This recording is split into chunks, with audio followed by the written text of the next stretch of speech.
Mark, it's been since 2007. This team has lost back-to-back games. What kind of a gut punch is it to you personally after everything's done here last night and you go home? Are you up? Are you already thinking about maybe what should have been, what could have been, that kind of thing? Yeah, I think that's your kind of your existence constantly in the coaching world. There's win or lose, things that are seen or unseen that you're trying to solve.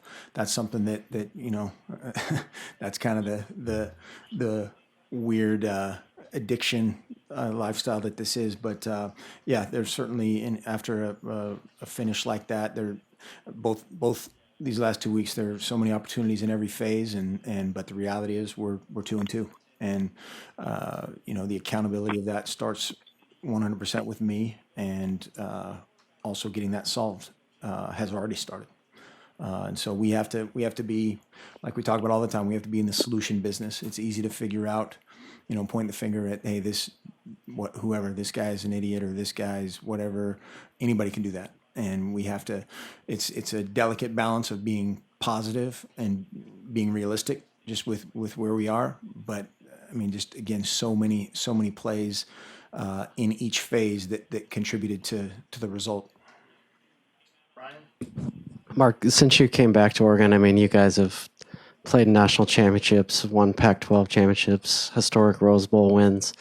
Is it harder once you get to the top of the mountain to maintain that? And once you start to slide a little bit, how hard is it to get back to that level? It's a daily existence either way. If it's a harder existence sometimes when you're undefeated and you're keeping guys, that type of focus is different. I wasn't going to say harder or easier.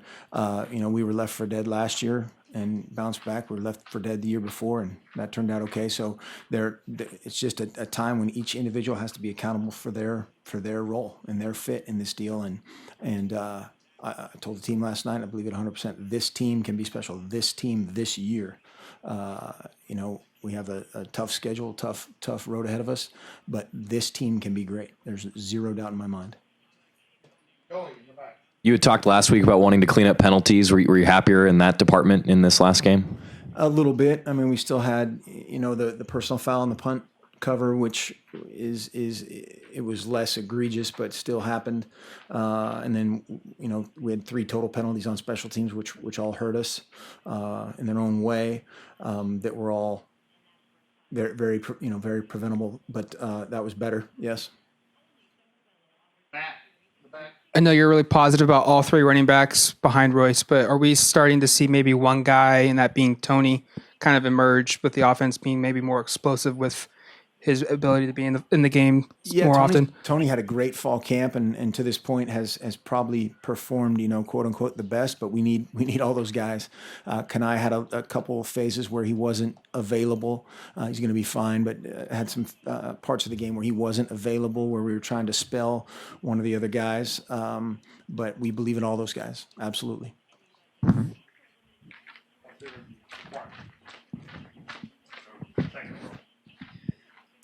Mark, you talked about the last 2 seasons having early losses.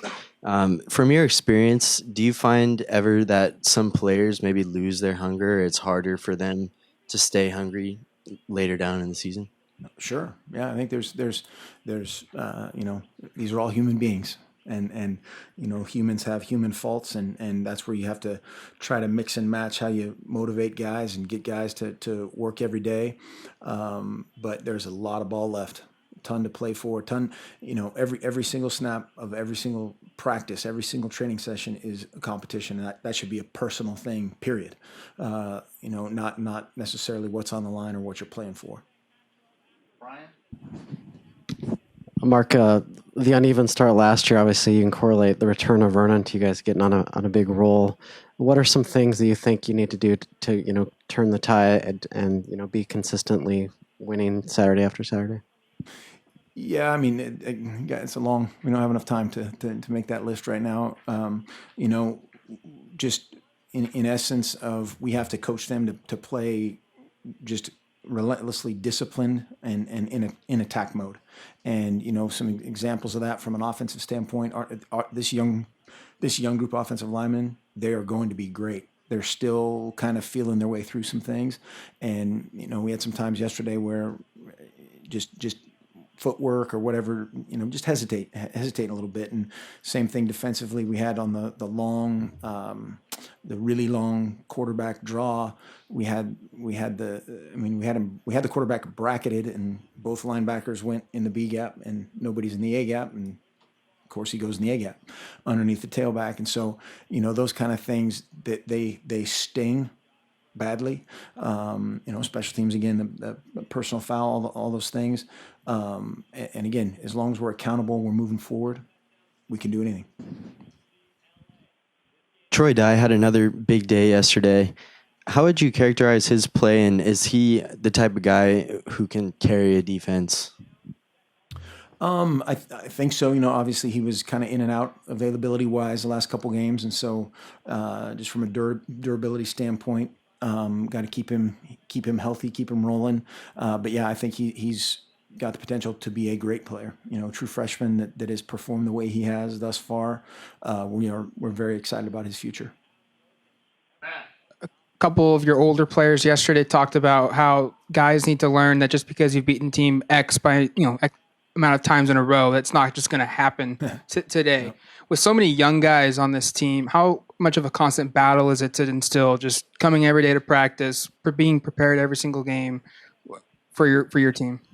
That's, again, a daily existence, and that is absolutely, one of the things I always kind of half joke about and say seriously is the O is also the number of points that they give you because of what people did in the past, and that is just one of the many ways that we try to live in the now and talk about earning every penny, because every team is playing against that, and we need to make sure that we're preparing against ourselves, and sometimes we get a little lost in that. You talked about Troy Dye, but another true freshman that made a play was Brendan Schooler. How much better is the defense when he's in there and healthy, and where is his ceiling? That's I don't know what his ceiling is. He's another guy that has a ton of talent and loves to be physical, loves to hit. He can run and hit and play the ball. So that's a great start. His size, his just kind of awareness of football is excellent, especially for a true freshman. And again, he's another guy that has a very big ceiling. And, obviously he's one of our top DBs. And so when he's in there, he's not one of our top DBs is in there. So whatever difference that makes percentage wise. Chantel, Tyson, do you have a question? Yeah. Mark, you had said that maybe sometimes an early season loss affects the hunger of certain players or some players. I was curious kind of about the inverse of that. Have you found that maybe sometimes early season losses sort of force guys to be more honest with themselves about their shortcomings or their position group shortcomings and kind of reevaluate? Yeah, I was asked about the shortcomings and the hunger and all that stuff. That wasn't directly from my mouth, but yeah, absolutely. And that's, again, something we try to do after a win or after a loss, is look exactly why things happen, good or bad. Sometimes you get lucky. Sometimes they just make a play. Sometimes they out scheme, whatever the deal might be.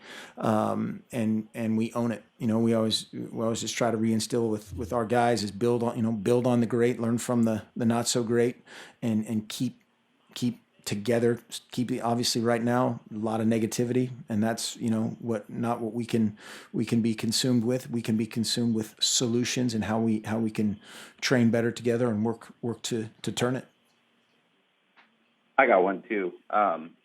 Mark, this isn't meant to come off as a criticism of Dakota, but by this point, had you guys hoped to have had Justin in there for more than a handoff or whatever it's been, and how do you guys kind of go about handling that going forward when it looks like there's not as many blowouts as there had been in the past? Well, yeah, I mean, you'd like to get your backup guy in more, certainly. I don't think that's bad on anybody, but it hasn't happened. And right now, Dakota's our best quarterback on our team, and we believe in him. He'll had a great talk with him today, and he'll learn a lot from this film. Had a bunch of opportunities of plays that he can make, and we trust him to make. We've seen him make, and learning from that as he goes in this process, I think is gonna make everybody happy. Okay, Warren. Mark, last night, I guess some of the older guys stepped up in the locker room and gave a message to the team. Can you maybe share what that message was? And are you pleased with the way that the veterans, the older guys, are making themselves known? And is their message, do you think, going to ring true? We'll find out tomorrow. But yeah, I thought it was definitely a good message of cohesion, of moving forward, of again kind of owning what happened, some of the reasons why, and sticking together. That was a common thread, and all the things you talk about, and a lot to play for, all those kind of things, but very very positive, and also the right edge of not not being happy or pleased in any way, shape, or form. So a good balance of that. Like you said, there were a million different plays that could have gone differently and could have changed the outcome of the game. Is there anything that you personally wish you had done differently, preparation-wise, play calling, anything? Well, that's why you don't sleep after ones like that. But certainly from an offensive standpoint, we were in position to do everything we wanted, and that again, anything that's bad is my responsibility, and anything else that happens, good, bad, indifferent, whatever it is, we solve it together. It's not if a quarterback throws a great pass and the guy drops it, that's my fault. But now, as long as the receiver coach and the receiver are committed to making it better, and we're committed to solve it together, that's how it rolls. We're never ever going to blame the players for anything, and that's how we do it. We keep all that stuff internal.